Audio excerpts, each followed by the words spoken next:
Hello, I'm Charles Buckman, your host. I'm a proponent for free public schools envisioned by the Colorado Constitution. We're gathered here at Buckman Hill in support of the Douglas County School Board request for funding, which will be on our ballots next week as initiatives 5A and 5B. Dr. Tucker, our superintendent, requested me to organize a 5AB house party, so here we are. We have a local subject matter expert, Gary Colley, who will present the PowerPoint on the needs that justify the request for the funds. We will attempt a live stream presentation on my Facebook page. Gary, it's all yours. Okay. Alrighty. Well, just so you know, those of you watching this is the best screen or best slide of the whole presentation here, because this is what it's all about, is the kids of Douglas County School District. So we can go to the next slide. This is a brief presentation. Right now what you're looking at here is just some basic statistical stuff about Douglas County School District. It's the largest employer in Douglas County School District. 8,400 employees. If you look down towards the bottom left here, you see there are 68,000 plus students in Douglas County School District. That makes us the third largest school district in the state. A lot of schools. It's got 89 schools that you can see up here, and in 2017, I think one of the things that's real important to point out is the successes that Douglas County has had with limited funding. Over $82 million was provided for kids in the form of scholarships because of the concurrent enrollment program throughout Douglas County School District. So we have a really good school district, but we're at the brink right now financially where we need some funding pretty seriously. So we go to the next slide. These are the funding challenges in Douglas County. We have the lowest mill levy in the Denver metro area. So what that means is we've got a lot of teachers and staff members that are not doing very well compensation-wise versus our neighboring school districts. So we have lost a lot of teachers and staff over the past few years. Part of it has to do with our environment within the school district, but that has changed with new leadership over the past couple of years. But when we can't compensate our staff, our employees properly, then they have to go where they can make a living.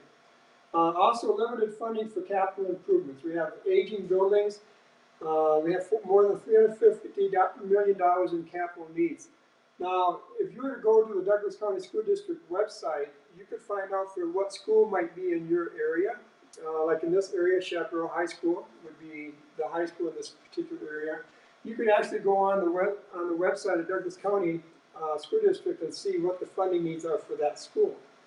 Also, individualized learning and mental health. We need to rise to the challenge of addressing the kids today. And that also, it's not only mental health and special needs, but it's vocational training. Not all kids, when they graduate from high school, will go on to college. So vocational training or transitioning to the military, the service, etc. So we go to the next slide. So why pass a local mill levy override? When you look at per the School Finance Act, when our property taxes go up, it doesn't necessarily increase the taxes that go to support our schools. That usually comes because we go out to the community and we ask them to support a mill levy that would increase the funding that helps provide not only salary for our staff within the school district, but also the programming that is needed to help the kids learn. So we've been fixed at a lower level for per pupil revenue for quite a few years. Last time we had a bond mill levy pass in Douglas County was 2006, mill levy. So next. This gives you an example of operating funding per student when compared to other districts in the surrounding area. So when you look down the chart here, Douglas County is lowest among all the neighboring school districts. And on the mill levy override tax rates also we're at the lowest. And so this is Schools Finance Act funding, and then each district can request additional funding, and that's what comes through a mill levy. So additional taxes are approved when the voters in this particular community support that mill levy. And that's what we're asking you to consider tonight. So next slide.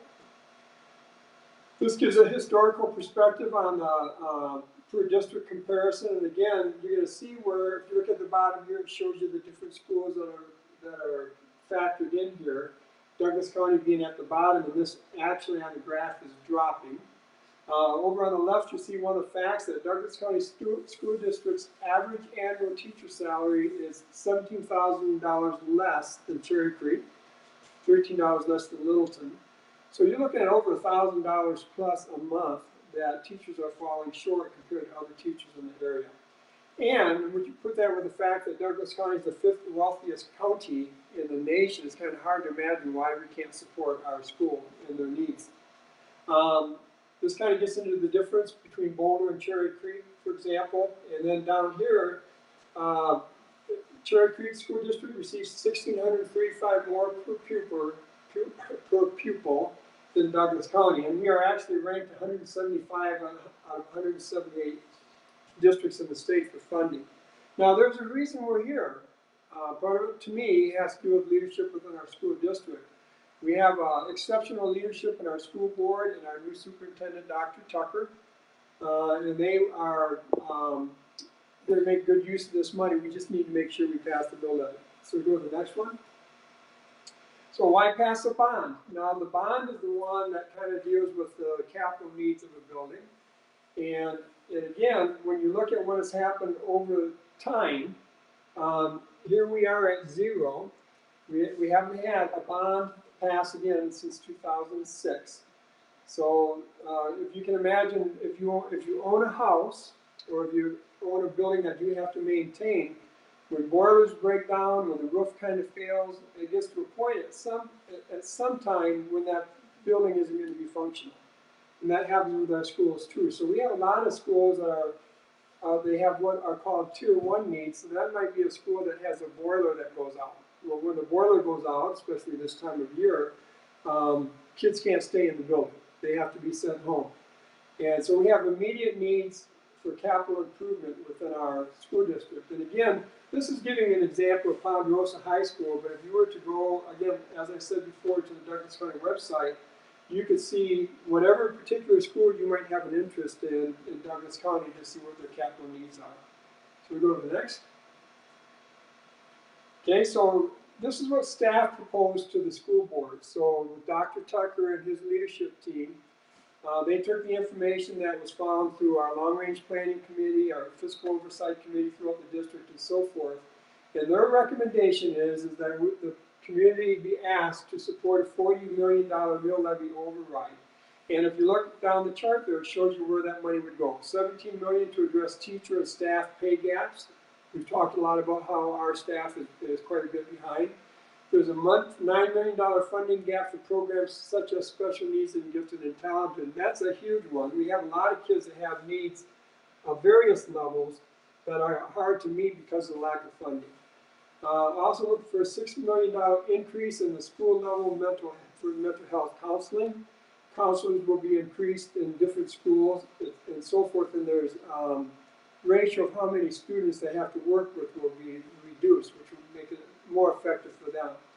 And then also, we have charter schools within our school district, and $8 million of this $40 million would pass on to charters per pupil funding.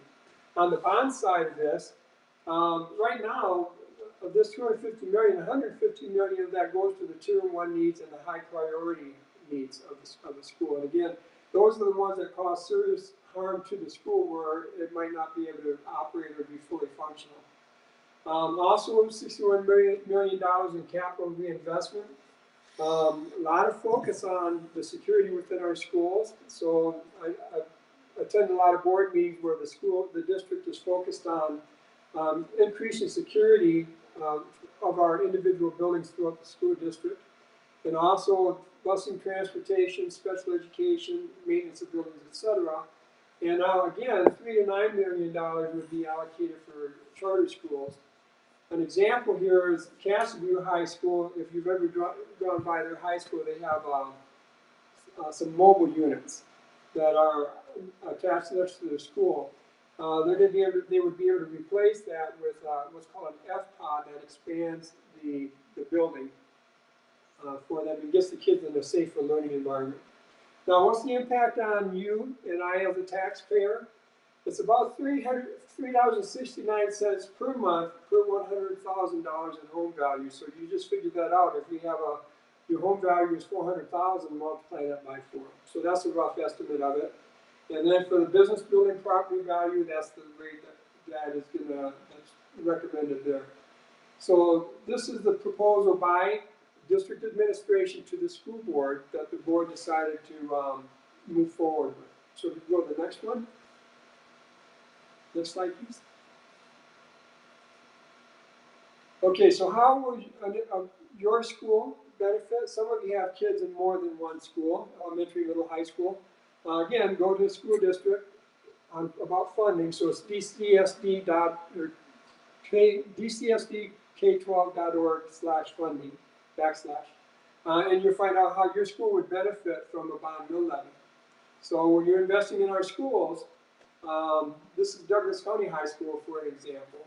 How would those monies impact that particular school? Well, you can go to any school in the district and see the very same thing. So if you go to the next slide. All right, so Bright Futures is a parent community organization in Douglas County that came together for the purpose of supporting this and getting out there and campaigning to get the community informed to vote yes on 5A and 5B. And that'll be in the November ballot coming up here in just a short bit. But you can also volunteer. That's what I'm doing. I'm actually a volunteer for Bright Futures as one of their speakers that travels to different areas to speak. But if you're good at phone calling or knocking on doors, the object is to get out and help participate to support this. And then you can also donate to Bright Futures so that they can be successful in this campaign. So I think that might be another one. That brings us back to the best slide of the whole thing. So again, short presentation. And at this time, what I would do is just stop to take any questions from anybody that has those questions. So we can leave the slide up. But in essence, one of the questions that I had, I don't know if I'm being loud enough. Yeah. One of the questions I had was if you're just looking at your property tax as an indicator of what you're paying, it's not really a very good picture, because I think, for example, this house is like $4,000 of taxes, but only $1,300 of that's for schools. Is that pretty typical? Well, you know, I'm not, again, when I talk about not being an expert, I don't know if I could break it down that well. I do know that with our house, for example, as a taxpayer myself, my wife has those numbers, I don't, but my willingness, though, is I think the amount I would have to pay in taxes for schools. In this particular case, I would support the bond mill levy. I don't know if that answers your question, Charles, but... Well, I think there's a lot of questions that people are trying to understand where the money is coming from. It's not all coming out of their pocket. It's coming from corporations. It's coming from a lot of different places. So you're talking about just the basic, why so many taxes? Yeah. Well, I can agree with that, too. I think there's a lot of things on the ballot this year, if you were to look at the various ones. Some are asking for more money. Some are talking about questioning how money is being spent in our county. So a lot of the taxes that you and I are paying on our property taxes aren't coming for the benefit of the school district. That's the unfortunate thing. Yeah, the majority of it's for the county, right? Yeah, well, I mean, that's what your taxes are for.